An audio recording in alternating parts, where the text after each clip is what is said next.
Hello student, आप देख रहे हो गेजन सक्सेस पॉइंट। और आज हम कर रहे हैं +2 अकाउंटेंसी का सेकंड चैप्टर, जिसका नाम है accounting for partnership firms fundamental. यानी कि जो पार्टनरशिप फर्म होती है उसके अकाउंट किस तरह से प्रिपेयर किए जाते हैं, क्या अकाउंटिंग होती है, उसके क्या रूल रेगुलेशन होते हैं, उसके क्या फीचर्स है, क्या इंपॉर्टेंस है, इनके बारे में पढ़ेंगे। यानी कि टोटली इसके पार्टनरशिप फर्म के फंडामेंटल के बारे में हम स्टडी करेंगे। तो इसके लर्निंग ऑब्जेक्टिव के अंदर जो आज हम पढ़ने जा रहे हैं वो है हमारा सबसे पहले नेचर ऑफ पार्टनरशिप फर्म, फिर डेफिनेशन, मेन फीचर्स पढ़ेंगे और पार्टनरशिप डीड, मीनिंग और इसके इम्पोर्टेंस के बारे में पढ़ेंगे। यानी कि आज हम 3 पॉइंट ही इस लेक्चर के अंदर स्टडी कर पाएंगे। तो हम देखते हैं कि पार्टनरशिप, सबसे पहले तो आपको मीनिंग पता होना चाहिए कि पार्टनरशिप होती क्या है।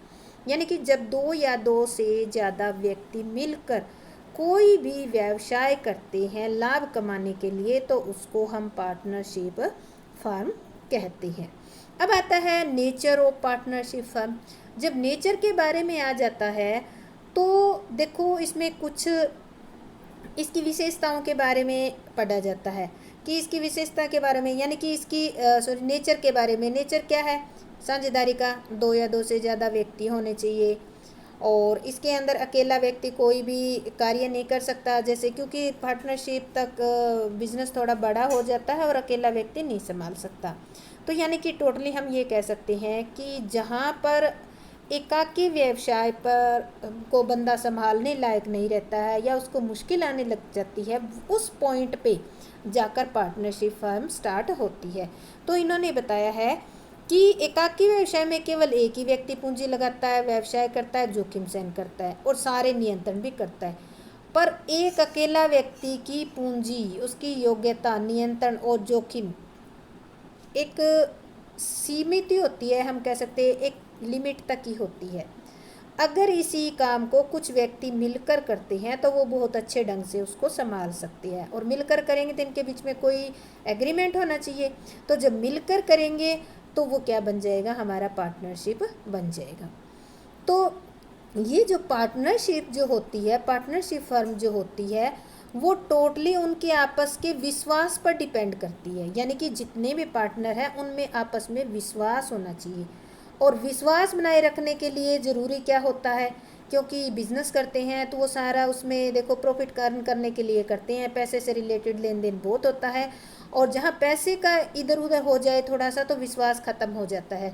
तो विश्वास बनाए रखने के लिए ये ज़रूरी है कि कोई भी पार्टनरशिप फर्म हो उसको ईमानदारी से और बिल्कुल शुद्धता से और न्यायपूर्ण तरीके से उसको खाते बनाने पड़ते हैं, तभी वो विश्वास बनाए रख सकेंगे। अगर फेयर तरीके से, ट्रू एंड फेयर, अगर वो मान लेते हैं जो बिजनेस है उसकी सिचुएशन को प्रेजेंट करेंगे, तो जितने भी पार्टनर हैं वो आपस में विश्वास उनमें बना रहेगा।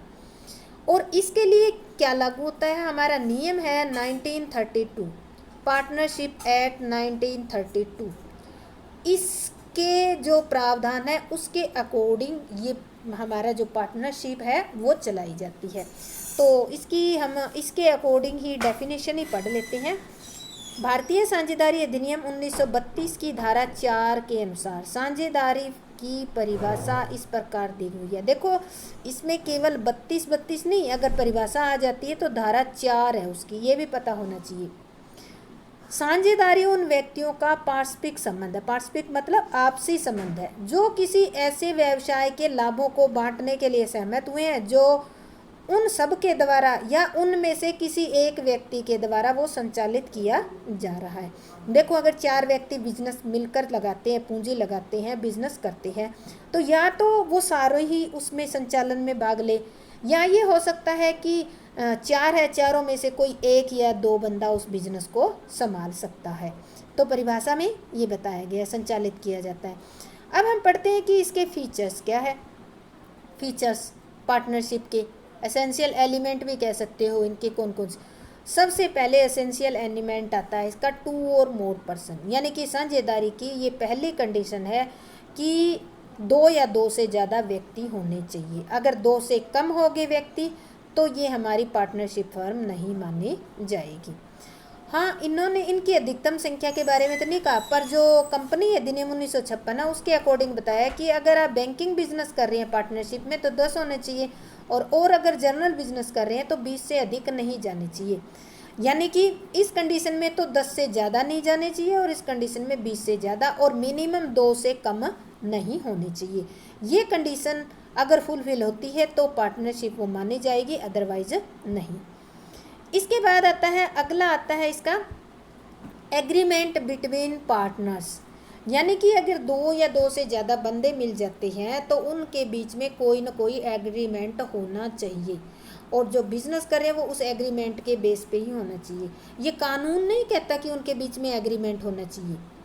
जैसे कि हिंदू व्यवसाय, उसमें क्या होता है, वो कानूनी रूप से होता है, कोई एग्रीमेंट नहीं होता। तो भविष्य में किसी अनहोनी से बचाव के लिए इनमें एग्रीमेंट पार्टनर के बीच में होना जरूरी है। इसमें होगा क्या, उस एग्रीमेंट के अंदर जो भी पार्टनर है उनके आपस के जितने भी अथॉरिटी और रिस्पॉन्सिबिलिटी है वो निश्चित हो जाती है। इससे आपस में डिस्प्यूट होने के चांस जो होते हैं वो ख़त्म हो जाते हैं। इसलिए कानून तो नहीं कहता कि इनके बीच में एग्रीमेंट हो, कानून के अकॉर्डिंग तो नहीं है, पर इनके बीच में एग्रीमेंट होना चाहिए। वो साझेदारों के लिए और उस फर्म के लिए फ़ायदेमंद होता है। इसके बाद आता है existence of business and profit motive. तो देखो, अभी कोई भी बिजनेस हम करते हैं, चाहे वो अकेला व्यक्ति करे, चाहे वो 2 या 2 मिलकर करे, चाहे कोई भी बिजनेस हो, उनका मोटिव क्या होना चाहिए, प्रॉफिट अर्न करने का होना चाहिए।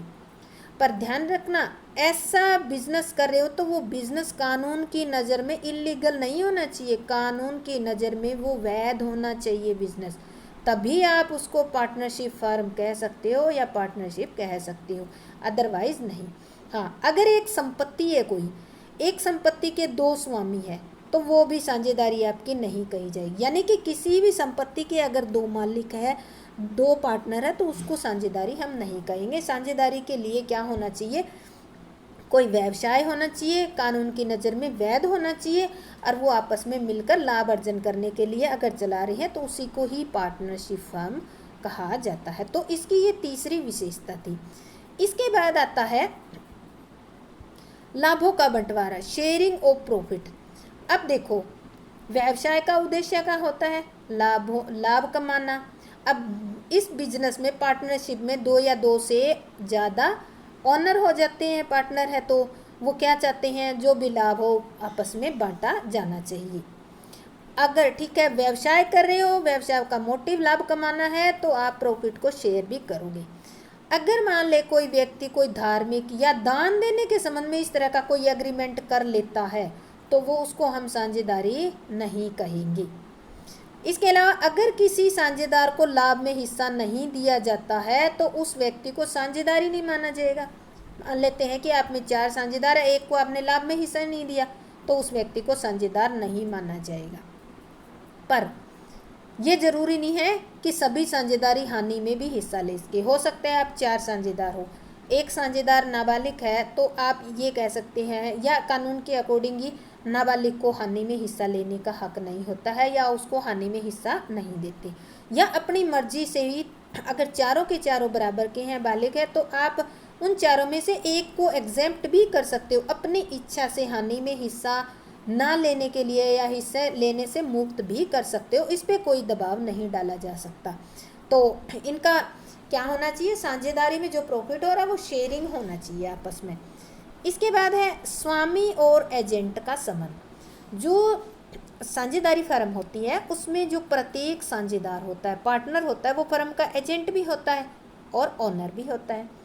एजेंट वो इसलिए होता है क्योंकि वो अपने काम से दूसरे साझेदारों को बाध्य करता है। स्वामी इसलिए होता है क्योंकि वो दूसरे पार्टनर के काम से बाध्य हो जाता है। इसलिए दूसरे तरीके से हम कहें, एजेंट वो इसलिए है क्योंकि वो एक एम्प्लॉय की तरह फर्म में काम करता है, और ओनर उसको इसलिए कह सकते हैं क्योंकि वो पैसा लगाता है इसके अंदर। दूसरा अपने तरीके से इस तरह की भी एक्सप्लेन कर सकते हो। 6 आता है व्यवसाय का संचालन सभी द्वारा या सभी की तरफ से कुछ साझेदारों द्वारा चलाया जा सकता है। Business carried on by all or any of them acting for all. यानी कि आप 4 पार्टनरशिप मेंबर हो, तो सभी साझेदार फर्म के कारोबार में संचालन में भाग ले भी सकते हैं, या फिर प्रत्येक साझेदार जो है फर्म के लिए किसी एक साझेदार को ये ड्यूटी दे सकते हैं कि वो इस फर्म को संभाल ले। तो यानी कि आप ये कह सकते हो कि सारे भी पार्टनरशिप के संचालन में भाग ले सकते हैं और सबकी तरफ से एक व्यक्ति भी उस फर्म को चला सकता है। तो इस तरह से इनमें आपस में ये एग्रीमेंट के थ्रू ही होता है। अब आता है ये जो हमने विशेषताएं पढ़ी है, इन विशेषताओं में से किसी एक विशेषता के भी न पाए जाने पर साझेदारी नहीं हो सकती। हमने कितनी विशेषता की है, अगर इनमें से कोई एक भी एग्जेम्प्ट हो जाती है तो उस फर्म को साझेदारी फर्म नहीं कह सकती। अब आता है कि राइट्स ऑफ पार्टनर, यानी कि पार्टनर के अधिकार क्या क्या है। अब देखो पार्टनर के अधिकार, क्योंकि जितने भी पार्टनर है वो सब बराबर के अधिकारी होते हैं, और अधिकार के मामले में आता है पॉइंट, तो क्या क्या अधिकार होते हैं।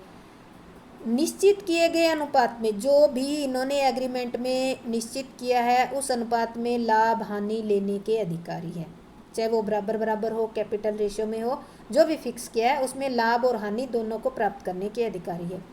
संचालन में भाग लेने के अधिकारी है, और ये भी अधिकार है कि वो व्यवसाय से संबंधित जो भी मामले उनके बारे में अपनी राय दे, अपने सुझाव उनसे लिए जाएं। यानी कि जो कोई मीटिंग होती है तो उसमें साझेदारों की तो सभी साझेदार मिलकर करें और परामर्श सभी के ले। प्रत्येक साझेदार को, जितने भी साझेदार हैं हर एक को जितनी भी पुस्तकें हैं उनको जांच करने और उनकी फोटोकॉपी लेने का भी अधिकार होता है। प्रत्येक साझेदार को यह भी अधिकार होता है कि वह किसी नए साझेदार के प्रवेश पर रोक लगा सकता है। अगर मान लेते हैं कोई एक बंदा ऐसा पार्टनरशिप में एंटर हो रहा है जो किसी एक पार्टनर को वो बंदा अच्छा नहीं लग रहा है किसी मामले में, या उसका विरोधी है, तो वो पार्टनर उसकी एंट्री पर बैन भी लगा सकता है। प्रत्येक साझेदारी की संपत्ति का संयुक्त सम, जो भी साझेदार होता है उस फर्म के अंदर जो संपत्ति है सारे साझेदार बराबर के स्वामी होंगे। बराबर मतलब जो भी रेशियो है उसमें उनके ओनरशिप होगी। अगर किसी साझेदार ने फर्म को ऋण दिया है, मान लेते हैं कि किसी साझेदार ने ऋण दिया है, तो वो इस पर जो पहले से निर्धारित की गई ब्याज की दर है वो ब्याज लेने का भी अधिकारी है। अगर मान लेते हैं कि फर्म ने कोई ब्याज की दर निर्धारित ही नहीं कर रखी, तो ऐसी सिचुएशन में वो 6% ब्याज तो अवश्य ही लेगा। यानी कि फर्म क्या करेगी, किसी पार्टनर ने लोन दे रखा है तो या तो वो फर्म ने निर्धारित कर रखा है ब्याज की दर, उस पर ब्याज देगी उस पार्टनर को। अगर निर्धारित रेट नहीं कर रखी है तो उसको 6% के रेट से तो देनी ही पड़ेगी। ये 1 नंबर का क्वेश्चन आ जाता है 6%। यानी कि अगर पार्टनरशिप डीड में ब्याज के बारे में ऋण साझेदार द्वारा दिए गए ऋण के बारे में नहीं लिखा है तो कितने % ब्याज दिया जाएगा, 6% ब्याज दिया जाता है। अगला है, यदि कोई फर्म साझेदारी फर्म की तरफ से कोई व्यय करता है, कोई भी साझेदार साझेदारी की तरफ से अगर यानी कि बिजनेस से रिलेटेड कोई अपनी पॉकेट से खर्चा करता है, भुगतान करता है, तो उसे फर्म से वो रुपए वापस लेने का भी अधिकार है, क्योंकि उसने किए तो बिजनेस के लिए ही है, अपनी पॉकेट से खर्चे किए हैं तो वो वापस लेने का अधिकारी है।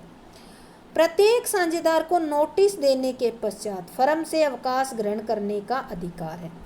यानी कि अगर कोई अवकाश ग्रहण करेगा तो उसको उससे पहले क्या देना पड़ेगा, नोटिस देना पड़ेगा। नोटिस देकर वो अवकाश ग्रहण कर सकता है। ये हमने ये पढ़े कि इसके फीचर्स। अब आता है पार्टनरशिप डीड। पार्टनरशिप डीड क्या होती है, क्योंकि जो साझेदारी स्थापित करने के लिए किसी न किसी एग्रीमेंट का होना जरूरी है, क्योंकि बिना एग्रीमेंट तो मुश्किल हो जाएगा। कुछ नियम और शर्तें तय होनी जरूरी होती है जिस पर साझेदार आपस में सहमत हो। 4 व्यक्ति हैं, अगर वो वैसे ही बिना सोचे समझे अगर बिजनेस स्टार्ट कर ले तो उनका बिजनेस ज़्यादा दिन नहीं चलेगा। जो भी बिजनेस स्टार्ट कर रहे हैं उससे पहले उनको कोई एग्रीमेंट कर लेना चाहिए, तो कोई ना कोई शर्त यानी कि कोई ना कोई नियम कंडीशन तय कर लेनी चाहिए। और यही नियम और शर्तें दो रूप में हो सकती है। आप मौखिक भी बता सकते हो एक दूसरे को और लिख के भी बता सकते हो, दोनों तरीके से रख सकते हो।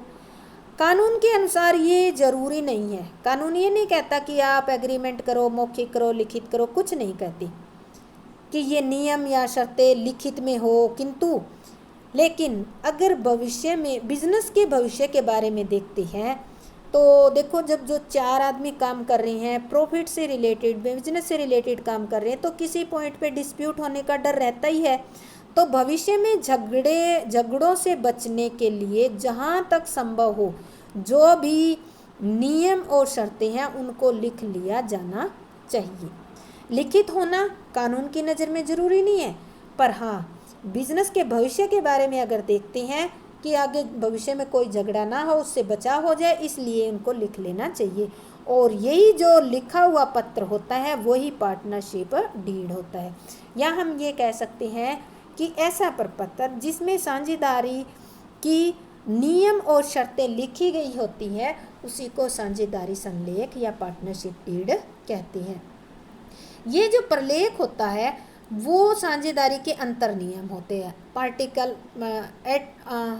आर्टिकल्स ऑफ पार्टनरशिप होती है, यानी कि साझेदारी के अंदर के नियम जो साझेदारों के ऊपर लागू होते हैं, इसलिए इसको आर्टिकल्स ऑफ पार्टनरशिप भी कहते हैं।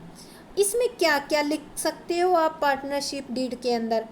फर्म का नाम और पता, कहाँ फर्म है, किस नाम से है, साझेदारों के नाम और पता, कौन कौन साझेदार है, कहाँ के रहने वाले हैं, फर्म व्यावसायिक फर्म जो व्यवसाय करना चाहती है उस व्यवसाय का नाम, प्रकृति यानी कि वो किस, nature of business the firm propose to do यानी किस प्रकृति का वो व्यापार करती है। प्रकृति मतलब होता है व्यवसाय की प्रकृति, मतलब होता है कि वो मैन्युफैक्चरिंग का है, ट्रेडिंग का है, सर्विसेज का है, किस तरीका का व्यापार है। साझेदारों की पूंजी, अब इसमें ये लिखा जाएगा कि प्रत्येक साझेदार फर्म में कितनी पूंजी लगाता है, और साथ के साथ ये भी देना है कि उनके पूंजी खाते फ्लोटिंग है या फिक्स्ड है, ये जरूरी है। इंटरेस्ट ऑन कैपिटल, पूंजी पर ब्याज देंगे या नहीं देंगे, या देंगे तो किस रेट से दिया जाएगा। ड्राइंग, अगर कोई साझेदार फर्म से रुपया निकाल कर निजी प्रयोग कर लेता है तो क्या वो निकाल सकते हैं या नहीं। अगर निकाल सकते हैं तो इंटरेस्ट ऑन ड्राइंग यानी कि आहरण पर ब्याज वसूल किया जाएगा या नहीं, अगर किया जाएगा तो किस रेट से किया जाएगा। अगला आता है प्रॉफिट शेयरिंग रेशियो, ये इम्पोर्टेंट पॉइंट है, ये वेरी वेरी इम्पोर्टेंट पॉइंट है और कई क्वेश्चन के अंदर आएगा आगे। बच्चे कंफ्यूज हो जाते हैं कि कहते हैं प्रॉफिट शेयरिंग रेशियो तो दे ही नहीं रखा। तो इसमें क्या है, प्रॉफिट शेयरिंग रेशियो में वह अनुपात जिसमें साझेदार लाभ हानि का विभाजन करेंगे, इसमें ये रेशियो दिया होता है। अगर ये रेशियो नहीं दे रखा है तो पार्टनर बराबर बराबर के हिस्सेदार होंगे। सैलरी, किसी साझेदार को वेतन दिया जाएगा या नहीं, अगर दिया जाएगा तो किस रेट से दिया जाएगा, इसके अंदर ये लिख दिया जाता है। गुडविल, नए साझेदार कोई आएगा तो आएगा या फिर कोई साझेदार अवकाश ग्रहण करता है तो उसमें जो हमारी गुडविल होती है उसको किस प्रकार से कैलकुलेट करेंगे, कौन से मेथड से कैलकुलेट करेंगे। इसके बाद है अकाउंटिंग पीरियड्स ऑफ फर्म, जो हमारी फर्म है उसकी हिसाब किताब रखने की अवधि क्या होगी। जैसे कि फर्म के खाते हम कितनी अवधि के बाद बनाएंगे, जैसे 6 महीने के बाद बनाएंगे, अवधि 1 साल के बाद बनाएंगे या 6 महीने के बाद बनाएंगे, और किस तारीख को बंद करेंगे ये खाते, ये डेट इसके अंदर लिख दी जाती है। फर्म के हिसाब किताब रखने का ढंग और लेखा पुस्तकें और अन्य जो परिपत्र है उनको किस तरीके से कहाँ पर सुरक्षित रखा जाएगा, किस ऑफिस में रखा जाएगा। इसके बाद है ऑडिटिंग, फर्म की जो पुस्तकें हैं उनका लेखा परीक्षण करवाया जाएगा, कब करवाया जाएगा, कितने बार करवाया जाएगा, इसके लिए ऑडिटर की नियुक्ति की जाएगी, और अगर वो नियुक्ति की जाएगी तो किस विधि से की जाएगी। इसके बाद है 14 date of commencement of business, यानी कि बिजनेस को शुरू करने की तारीख। अवधि साझेदारी की यानी कि फर्म की स्थापना कितने समय के लिए की गई या फर्म के अंत तक, अवधि के बारे में आ जाता है। कुछ एक बिजनेस ऐसे होते हैं जो कुछ टाइम पीरियड के बाद अपने आप ही ख़त्म हो जाते हैं। जैसे अगर आपने पुल बनाने का एक ठेका ले रखा, उसमें आपने पार्टनरशिप कर रखी है, तो उसका टाइम पीरियड फिक्स होता है। जैसे भी काम कंप्लीट होगा, आपकी जो पार्टनरशिप है वो ऑटोमेटिक ही ख़त्म हो जाएगी। दूसरा ये हो सकता है कि अगर आपने कोई ऐसा बिजनेस कर रहे हो वो लॉन्ग टाइम तक चलता ही रहेगा, जब तक चलाओगे, तो उसमें आप डिसाइड करोगे कि ये अंत तक चले या बीच में ख़त्म करनी है, वो सब कुछ डिसाइड करना पड़ता है। ये +1 में जो साझेदारी वाला चैप्टर है उसमें बहुत अच्छे ढंग से कह भी रखा है। इसके बाद आता है साझेदारी की अवधि के बाद आता है गार्नर बनाम मूरे के निर्णय का प्रयोग। ये एक निर्णय हुआ था, कोई साझेदार दिवालिया हो गया था, उससे रिलेटेड हुआ था। तो अगर कोई सिचुएशन ऐसी आती है तो ये जो रूल है उसका प्रयोग किया जाएगा या नहीं किया जाएगा। बैंक खाते फर्म के नाम खोले जाएंगे या फिर किसी एक व्यक्ति के नाम, साझेदार के नाम खोले जाएंगे, या इसमें हस्ताक्षर कौन करेगा, साझेदारों के प्रवेश करने के नियम क्या होंगे, क्या कोई एक साझेदार के बेस पे ही नियम प्रवेश दे देंगे या सभी की सहमति लेंगे, अवकाश ग्रहण करने पर हिसाब किताब चुकता किस तरीके से किया जाएगा। अगर कोई साझेदार अवकाश ग्रहण करता है या उसकी मृत्यु हो जाती है तो उसका जो हिसाब किताब बनता है उसकी गणना किस प्रकार की जाएगी और उसका भुगतान कैसे किया जाएगा, नगद में किया जाएगा, इंस्टॉलमेंट में किया जाएगा या उसको पार्टनर बना लिया जाएगा, क्या डिसाइड किया जाएगा।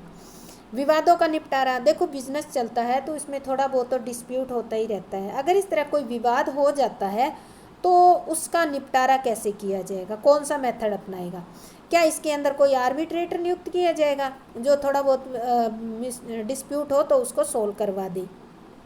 तो ये थे हमारे पार्टनरशिप डीड में लिखे जाने वाले रूल। अब आता है इस पार्टनरशिप डीड का महत्व क्या है। जैसे कि इसमें हमने इतने सारे पॉइंट देखे हैं, तो इसको देखते हुए तो हमें पार्टनरशिप डीड की इम्पोर्टेंस बहुत ज़्यादा नज़र आती है, क्योंकि कानून तो कहता है कि ये बनाना कोई अनिवार्य नहीं है, लेकिन प्रत्येक फर्म को कुछ एक कारणों की वजह से इसको बना लेना ही चाहिए। और वो कारण कौन से हैं जिससे हमें इसके इम्पोर्टेंस का पता चलता है। जैसे कि अगर हम पार्टनरशिप डीड बना लेते हैं तो उस डीड के अंदर हर एक पार्टनर के क्या अधिकार, क्या कर्तव्य और क्या इसमें दायित्व होंगे, यानी कि अथॉरिटी और इनकी ड्यूटीज, रिस्पॉन्सिबिलिटी को स्पष्ट लिख दिया जाता है ताकि किसी भी पार्टनर को कोई कंफ्यूजन ना रहे।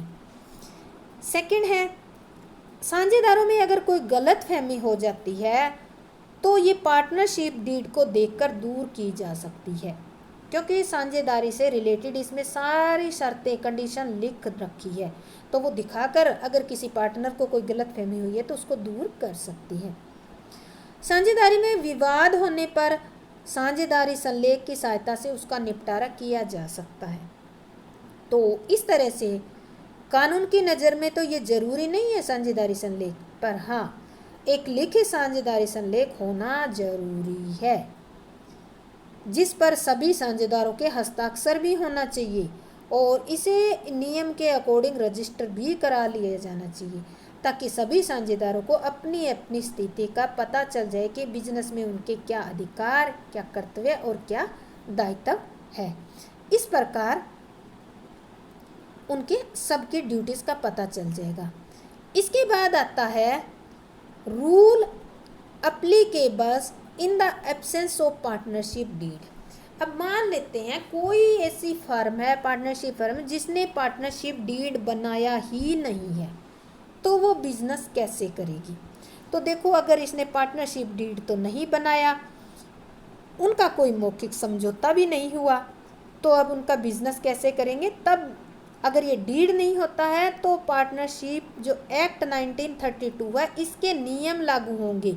और वो कौन कौन से नियम हैं, ये नियम सारे ही वेरी वेरी इम्पोर्टेंट है और मोस्टली क्वेश्चन के अंदर ये यूज़ होंगे, इनको ध्यान से करना है अच्छे ढंग से।